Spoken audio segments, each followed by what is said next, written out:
Question number 2 करा कि choose the correct choice in the following and justify. पहला question है और दूसरा क्वेश्चन है, 4 ऑप्शन दिए गए हैं। आपको 4 ऑप्शन में से एक ऑप्शन सही है, आपको टिक करना है। क्वेश्चन क्या है देखिए, 30th term of the AP 1074 dot dot dot. तो इसमें जो है 30th पोजीशन पे जो टर्म होगा उसको बताना है। जैसे तीसरा पे है 4, दूसरा पे है 7। एक बात बताइए, सबसे पहले तो आप 30th टर्म का फार्मूला लिख सकते हैं। एक तो बता दिए फार्मूला से, एक जो ट्रिक से बताए थे, तो वो ट्रिक से भी बताया जा सकता है और किस चीज़ से बताया जा सकता है, फार्मूला से भी। ठीक है ना? तो किस चीज़ से बता दे, ट्रिक से बता दे कि फार्मूला से? पहले फार्मूला से देख लो, ट्रिक से फिर बाद में देख लेना। टी एन का फार्मूला क्या होता है, a plus n minus 1 into d. हमको एन का जगह पे क्या डालना होगा, 30th टर्म चाहिए तो 30, और एक जगह पे क्या डालेंगे हम, तो इस एपी में पहले की जगह पे 10 दिख रहा है, तो ए तो तुम्हारा 10 ही हुआ ना,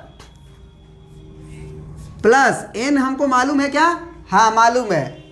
यहाँ एन है तो एन माइनस 1 हुआ है, तो अगर ये 30 है तो 30 माइनस 1 होगा। सही है ना? और d का वैल्यू यहाँ पे बहुत बच्चा गलती करता है, जरा बताओ तो हमें d का वैल्यू क्या होगा। हाँ यही बात है, 7 माइनस 10 घटाना, बाद में से पहले वाला घटाया जाता है। हमेशा याद रखना, वो माइनस आए प्लस आए उससे कोई मतलब नहीं है। तो ये हो गया तुम्हारा -3, तो ये कितना हो गया तुम्हारा 10, और ये प्लस 29 हो गया, और 29 गुना -3 हो गया, तो ये कितना हो गया। एक काम करो, 29 में गुना करना थोड़ा सा अजीब लगता है ना, गुना करने में लगता है कि नहीं लगता है?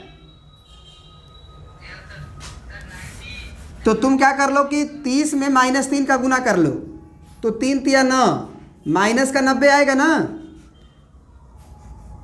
माइनस माइनस प्लस, 3 एकम 3, तो ये 10 और 3 13 हुआ, 13 घटा दो 90 में से, तो 10 घटाओगे तो 80, 77 बचेगा माइनस में। तो ये ऑप्शन नंबर सी है इसका करेक्ट। इसी को ट्रिक से बनाने का क्या तरीका बताया था, याद करो। कि सबसे पहले जनरल टर्म लिखने का क्या तरीका है, जनरल टर्म लिखने का, कॉमन डिफरेंस से n का गुना कर दो। तो इसमें हम कॉमन डिफरेंस क्या आया हुआ है, -3 आया हुआ है, तो -3 का गुना कर दो d में, n में, -3 इंटू n, कॉमन डिफरेंस का गुना n में कर देंगे, -3 इंटू n। अब हम ये सोचेंगे कि इसका पहला टर्म कैसे आया होगा, माने n का वैल्यू क्या डालने पे पहला टर्म आएगा। तो n का वैल्यू अगर मान लो हम 1 डालते हैं तो हमको t1 मिलना चाहिए ना, और t1 हमको 10 मिल रहा है, तो यहाँ पे n का वैल्यू अगर 1 डालेंगे तो ये कितना आएगा, -3 आएगा ना। बोलो, तो ये n के वैल्यू को डालने पे -3 आ रहा है, जबकि हमको क्या चाहिए, 10 चाहिए। तो यहाँ पे क्या लिख देंगे, प्लस में 13, तो 13 में से 3 घटेगा तो 10 आ जाएगा। अब ये जनरल टर्म का फार्मूला हो गया, इसके लिए फार्मूला याद रखने की जरूरत नहीं है। ये जो फार्मूला याद किए थे a plus n minus 1 into D, अब इसमें n का वैल्यू 2 डालोगे तो वो 7 देगा, n का वैल्यू 3 डालोगे वो 4 देगा। डाल के देख लो, n का वैल्यू तुम क्या डालोगे, 2 डालो, दूसरे पोजीशन पे लिखा हुआ टर्म है, तो 2 डालोगे तो क्या होगा, -6 होगा। तो -6 और 13 कितना आया, दिख गया। ये जनरल टर्म है, n का वैल्यू अगर 3 डालोगे तो तीसरा टर्म देगा t3, 3 डालो, 3 डालो, 3 तिया 9, -9 हुआ, -9 प्लस 13,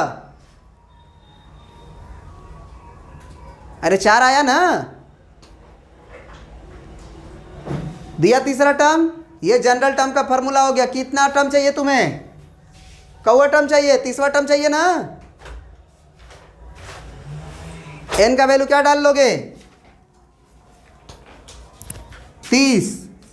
तो t30 बराबर क्या हो जाएगा, ये 29 गुना 3 माइनस में 3 गुना 29, अब प्लस 13 करोगे -77 आएगा, करके देख लेना, करोगे -77 आएगा। अब आते हैं दूसरा नंबर क्वेश्चन पे। सॉरी बहुत मिस्टेक हो रहा था, n के जगह पे 30 होना चाहिए ना, ये n के जगह पे 30 होगा। तो 3 तिया 9 -90, अब प्लस 13 आ गया ना -77। बहुत बढ़िया बताने के लिए थैंक यू। आगे वाला क्वेश्चन भी हम लोग दोनों तरीका से बनाएंगे, ट्रिक से भी बताएंगे और दोनों से, जो आपको अच्छा लगे, क्योंकि आप एग्जाम में फार्मूला भूल सकते हो। फार्मूला भूल जाओगे तो ट्रिक याद रहेगा, तो फार्मूला डिराइव कर लोगे, मतलब ये कर लोगे, बना लोगे। देखो क्या है, सबसे पहले हमको इसका कौन सा टर्म निकालना है, 11th टर्म। तो 11th टर्म ये nth टर्म है, ये क्या होता है, nth टर्म, याद रखना, tn का मतलब nth टर्म। 11th टर्म चाहिए, मतलब t11 चाहिए, a प्लस 11 माइनस 1 10 हो जाएगा, और d एक जब क्या रखे हैं -3 प्लस 10, d का वैल्यू निकालना पड़ेगा। कैसे निकालेंगे d का वैल्यू, कोई भी टर्म पकड़ेंगे उसमें से पहले वाला टर्म घटाएंगे। तो हमने 2 पकड़ लिया, तो 2 माइनस, इसमें खुद माइनस और है, तो -1/2 होगा। तो ये हो जाएगा कितना, प्लस, तो 2 + 1/2 बाई 1 कर लो, ये 2 एलसीएम आ जाएगा, 2 दूना के 4 और 1, यानी कि 5/2 आ जाएगा।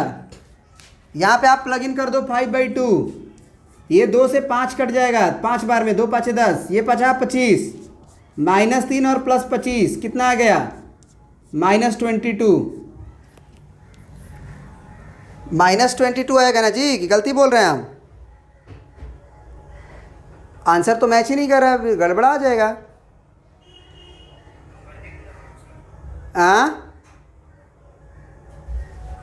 सॉरी +22 होगा ना, 25 बड़ा है ना, +22 ये सही है। अब इसको ट्रिक से कैसे पता करें, तो ट्रिक से पता करने के लिए क्या बताए हैं, कॉमन डिफरेंस में n का गुना होता है। कॉमन डिफरेंस तुम निकालते हो हमेशा, वो जानते हो, बाद में से पहले घटाते हैं, 5/2 आया, तो जनरल टर्म का फॉर्मूला डायरेक्ट लिख देंगे क्या, 5/2 × n। उसके बाद हम सोचेंगे कि अभी जनरल टर्म कंप्लीट नहीं हुआ, इसमें n का वैल्यू 1 डालने पे -3 चमकना चाहिए, पहला के लिए मिला लेना चाहिए, तो n का वैल्यू जैसे ही तुम 1 डालोगे तो ये कितना आएगा, 5/2 आएगा। तुमको 5/2 चाहिए कि -3 चाहिए, अब जरा बताओ कि अगर तुम्हारे पास 5/2 है और -3 चाहिए तो क्या जोड़ें, दिक्कत हो रहा है सोचने में। तो हम पहला के लिए नहीं मिलाएंगे, हम दूसरा के लिए मिला लेंगे। हम यहाँ पे n के जगह पे 2 डालेंगे, तो ये कट जाएगा ना। अरे बोलो, दूसरा टर्म के लिए मिला लो, दूसरा टर्म हमारा -1/2 आना चाहिए। ये सोचो कि n का वैल्यू अगर हम 2 डालेंगे, t2 डालेंगे, तो ये वैल्यू हमको क्या चमकना चाहिए, -1/2, क्योंकि दूसरा टर्म है। लेकिन आ क्या रहा है, n का वैल्यू 2 डालने पे ये 5 आ रहा है, बोलो, तो 5 आ रहा है, हमको चाहिए क्या, -1/2। तो 5 में से कितना घटाएं कि -1/2 आए, 5.5। अगर हम 5.5 घटाते हैं, सोचो ध्यान से, 5.5 घटाते हैं तो आधा बचेगा कि नहीं बचेगा,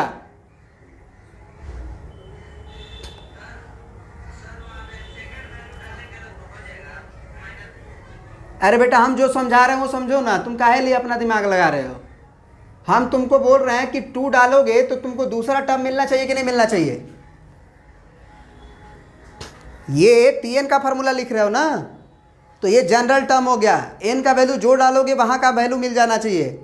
तो n का वैल्यू 2 डालोगे तो दूसरा टर्म -1/2 चमकना चाहिए। तो n का वैल्यू 2 डाले तो ये अभी क्या आया, 2 2 कट गया ना, तो 5 आया। अब 5 में हम कितना जोड़ें कि -1/2 आए, तो हम निश्चित रूप से कहेंगे कि जोड़ेंगे नहीं बल्कि घटाएंगे। कितना, 5.5। 5 और आधा अगर घटा देंगे तो हो जाएगा। अब 5.5 को लिखने का तरीका है 11/2। 11 का आधा करोगे तो आएगा कि नहीं 5.5। अब इसमें n का वैल्यू तुम 1 डालोगे तो पहला भी आएगा, तुम करके देख लो। n का वैल्यू 1 डाल के देख लो, पहला -3 में आएगा क्योंकि t1 हो जाएगा ना, फिर n का वैल्यू 1 डालोगे तो।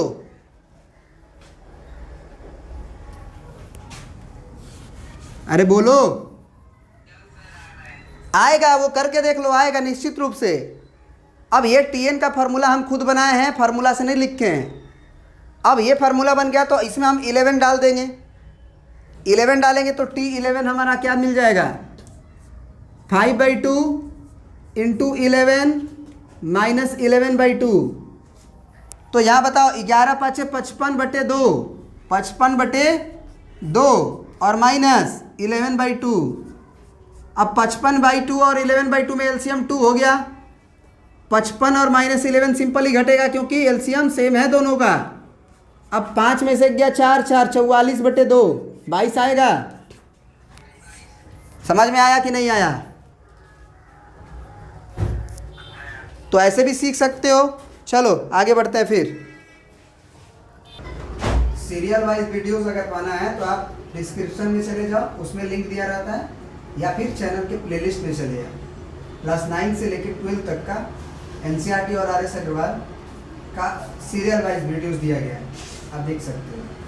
और थ्योरी तो ऐसा रहता है कि आप कोई भी बुक वैसे बना दो, लेकिन क्वेश्चंस जो है हम लोग आर एस अग्रवाल और एनसीईआरटी से करते हैं। Thank you.